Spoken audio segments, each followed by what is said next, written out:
حضرت مالک بن دینار فرماتے ہیں میں توبہ کرنے سے پہلے بہت بڑا شرابی تھا، میری 2 سال کی بیٹی تھی، میں شراب پینے لگتا تھا تو میری شراب گرا دیتی تھی، کہتی ابا میں تجھے گناہ نہیں کرنے دوں گی۔ 2 سال کی بیٹی، فرماتے میری بد نصیبی دیکھو میری بیٹی فوت ہو گئی۔ ایک رات میں خواب دیکھتا ہوں کہ دوزخ جنت کے فیصلے ہو رہے ہیں، قیامت قائم ہو گئی ہے، کے لیے دوزخ کا حکم آ گیا۔ میرے پیچھے ایک بڑا سا اژدہا، بڑا سا سانپ بھاگنے لگا، فرماتے ہیں میں دوڑتا جا رہا ہوں، ایک بزرگ نظر آئے، میں نے کہا مجھے بچانا، کہنے لگے بیٹا میں کمزور ہوں، میں نہیں بچا سکتا۔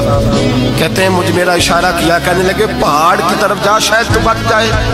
کہتے ہیں میں پہاڑ کی طرف جا رہا تھا تو وہاں سے بیٹی آ رہی تھی، میری بیٹی دوڑتی آئی، میری گود میں بیٹھی اور ازدے سے کہنے لگی دفع ہو جا، تو میرے ابو کو نہیں جلا سکتا۔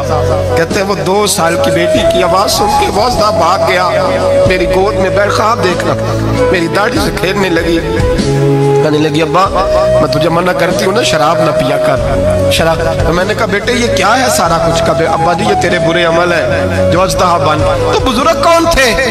کہنے لگے بیٹے ابا جی وہ آپ کا نیک عمل ہے پر وہ کمزور بڑا تھا، آپ کو بچا نہیں سکا۔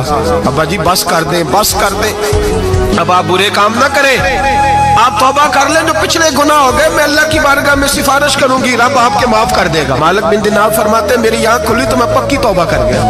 بیٹیاں تو بخشوانے آئی ہیں دنیا میں، بخشوانے، اور یہاں لوگ فخر کرتے ہیں، فخر سے بتاتے ہیں، کہتے ہیں میرے بیٹے کے 15 رشتے ہیں، شاید مجھے قرآن اندازی کرنی پڑے، شرم کر، حیا کر۔ لوگیوں کی بیٹیوں کے بارے میں اس طرح کے انداز اختیار کرتا ہے، تو گناہ کرتا ہے پھر اس پر تو پھولتا نہیں سماتا، اور تو پھر تجھے حیا نہیں آتی۔ لوگ ٹیس کرتے ہیں، میں نے دیکھا ہے، ان کے بھائی کو تکلیف دیتے ہیں، ان کے باپ کو تکلیف دیتے ہیں، اذیت پہنچاتے ہیں۔ ڈرنا چاہیے، گناہ کرتے ہو پھر فخر بھی کرتے ہو، شرم آنی چاہیے۔